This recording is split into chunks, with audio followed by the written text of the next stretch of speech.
فَإِن طَلَّقَهَا فَلَا تَحِلُّ لَهُ مِن بَعْدُ حَتَّى تَنكِحَ زَوْجًا غَيْرَهُ فَإِن طَلَّقَهَا فَلَا جُنَاحَ عَلَيْهِمَا أَن يَتَرَاجَعَا إِن ظَنَّا أَن يُقِيمَا حُدُودَ اللَّهِ وَتِلْكَ حُدُودُ اللَّهِ يُبَيِّنُهَا لِقَوْمٍ يَعْلَمُونَ۔ پھر اگر شوہر 2 طلاقوں کے بعد تیسری طلاق عورت کو دے دے تو اس کے بعد جب تک عورت کسی دوسرے شخص سے نکاح نہ کر لے اس پہلے شوہر پر حلال نہ ہوگی۔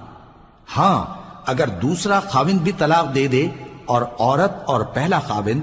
پھر ایک دوسرے کی طرف رجوع کر لیں تو ان پر